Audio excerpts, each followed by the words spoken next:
Welcome to my writing realm. My name is Tanya, and I'm a Canadian author and creator of Sable Book Night, an independent publishing company. If you'd like to learn more about me and Sable's publications, visit sablebooknight.ca, and Book Night shares the K. Episode 53.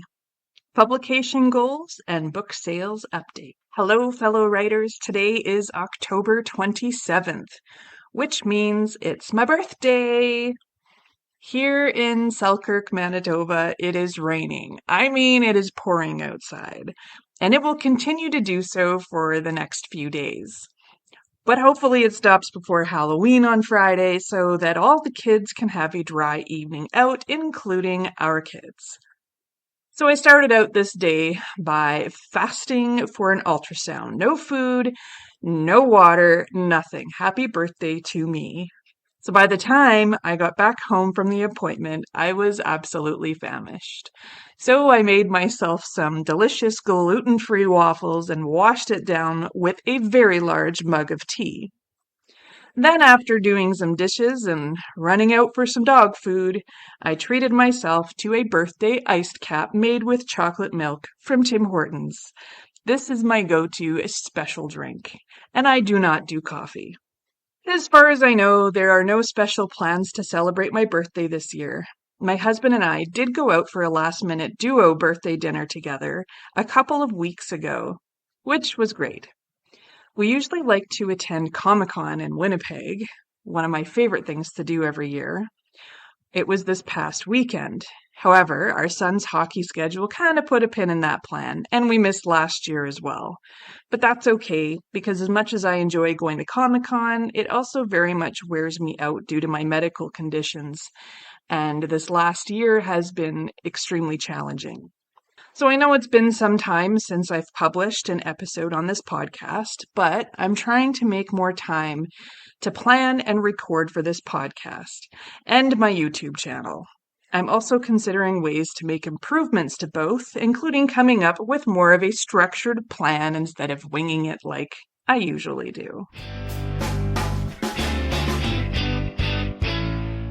Now that I've recovered from multiple illnesses over the past couple of months, including pneumonia, I feel like my brain fog is finally lifting, which is really great because I've been very busy with writing and publishing tasks since I started feeling better. Currently, I have 4 short stories from various authors fully prepared for publication in Sable Book Night's Portals anthology, all of which are uploaded into Atticus for when I'm ready to format the interior.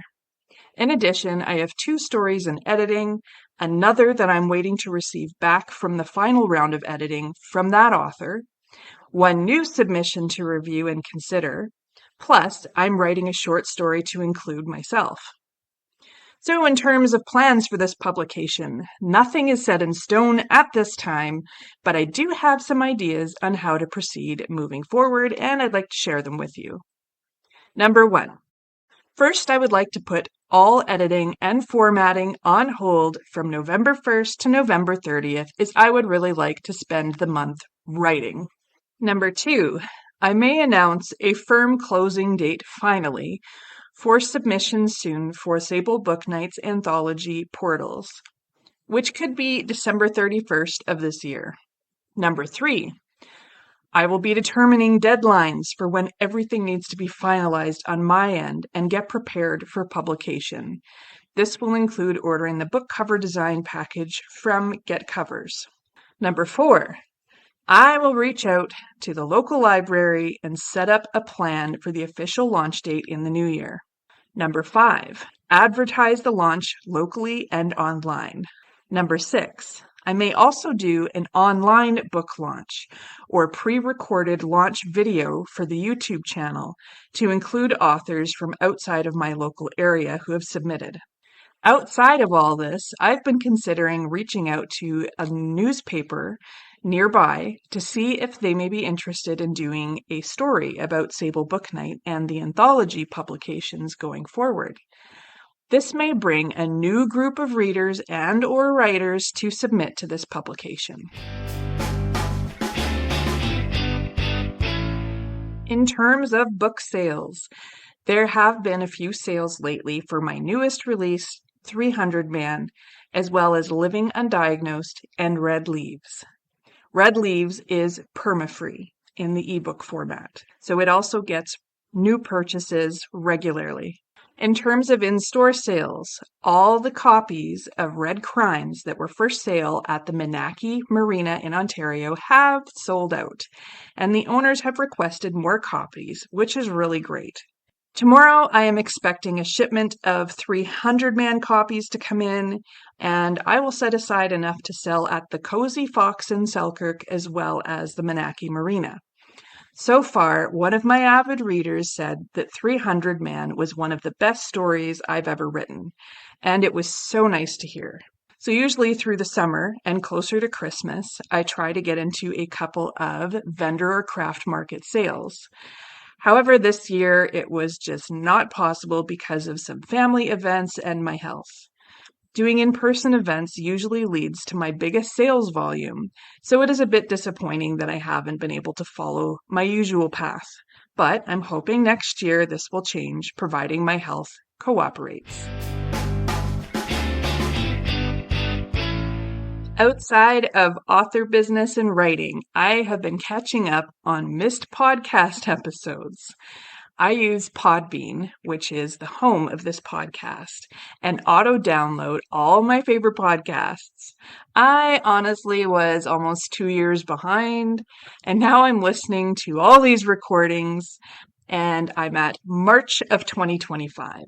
I hate jumping ahead and listening to the recent ones first, because in some cases, there's actually like a story to the author's experiences, and I don't want to miss a beat.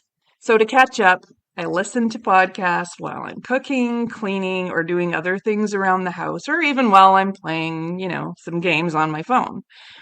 My most recent favorite addition to my preferred podcasts is the Rebel Author podcast.